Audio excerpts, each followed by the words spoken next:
Welcome to my talk on the subject of protest. I'll be looking at two poets who, living in the same era, used poetry as their protest against injustice in the world.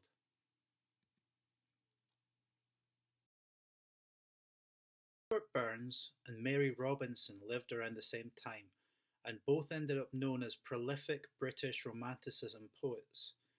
Two disparate characters, they lived very different lives, but shared a common theme in their poetry. They both passionately believed in social change and wrote works illuminating the plight of the poor and the inequality of their era.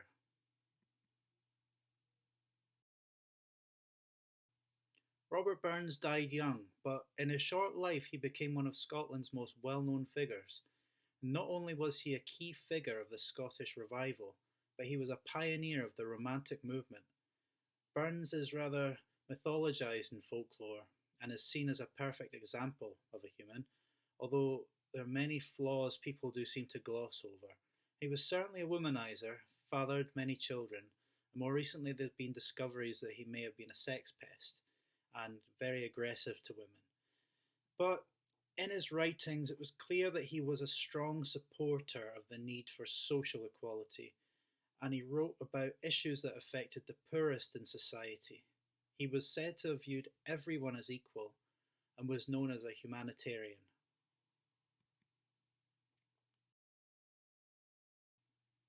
Mary Robinson was a very interesting character. She started life as a teacher and then became an actress. She was considered a celebrity and had a high social prominence. She was a trendsetter of her day, and young women would copy her hair and her clothing. And due to this fame, she was looked down upon by men for embracing her femininity, and she also drew scorn from the other women too. She was a mistress of George IV at one point too. When it came to poetry, Mary used it as social commentary on issues important to her, and she was especially inspired by feminism and wrote about the need for equality for women.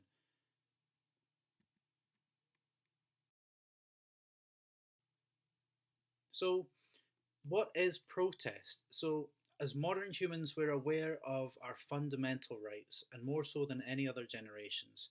In medieval times, protest was linked to religion, but our modern concept is concerned with class struggle, inequality, and social philosophy. And when we encounter an unjust situation, usually all we have is our voice. And when we use our voice and speak up about the unjust situation, this is our right to protest. So, protest in literature is one way to express our protest, and that is through literature. In the case of these two poets, through poetry. So, can protest be effective in this kind of written form? Or is it true that, as Richard Wright said, all literature is protest? It should be noted that Burns couldn't vote because of his social status, so it's understood that he used his words to try and influence society. This is a man for a' that, and the first stanza. Is there for honest poverty that hangs his head and a' that? The coward slave we pass him by, we dare be poor for a' that. For a' that and a' that our toils obscure and a' that.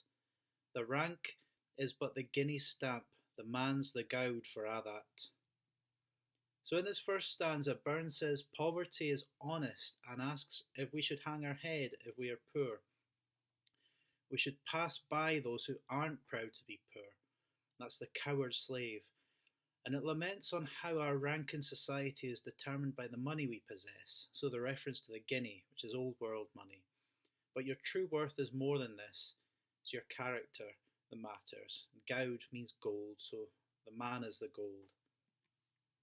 And in the last stanza, then let us pray that come it may, as come it will for a' that sense and worth o'er a' the earth shall bear the gree and a' that, for a' that and a' that is coming yet for a' that man to man the world o'er shall brothers be for a' that. And he's urging the audience to engage here. He's saying, let us pray. He's urging his words to be heard and come to pass. And he's asking for the end of money defining our position in society in favour of honesty and our character.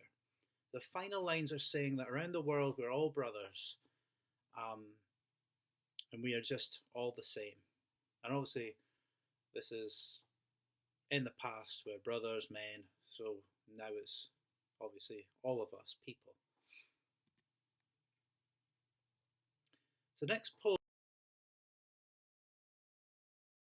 is from Mary Robinson, and I've selected the fifth stanza first. Thus she lived, ever patient and ever contented, till envy the lord of the castle possessed. For he hated that poverty should be so cheerful, while care could the favourites of fortune molest. He sent his bold yeomen with threats to prevent her, and still she would carol her sweet roundelay. At last an old Stuart relentless he sent her, who bore her, all trembling, to prison away. This poem is about the oppression of women and demonstrates Robinson's commitment to equality. The dame, although poor, is happy and optimistic, but the lord of the castle she works for, he cannot stand this. In this stanza we see that the lord has such envy at the dame for living a life patient and contented, and he hated that she was cheerful in spite of her poverty. And even after threats to stop her being happy, she would keep singing. The Lord went to such an extreme to send her to prison. Sadly, the dame died broken-hearted, but as we read the last stanza, wherever he wandered they followed him crying, at dawnlight, at eve, still they haunted his way. When the moon shone across the wide common they hooted, nor quitted his path till the blazing of day. His bones began wasting, his flesh was decaying, and he hung his proud head, and he perished with shame. And the tomb of rich marble, no soft tear displaying, o'ershadows the grave of the poor singing dame. And he was haunted. He lost her, and he didn't benefit from losing the dame. He was haunted by, in the previous stanza it said, the screech owls hooting a terrible song. And as we see from these last words, the Lord perished, and his hatred and oppression of the dame ends up costing him his own life.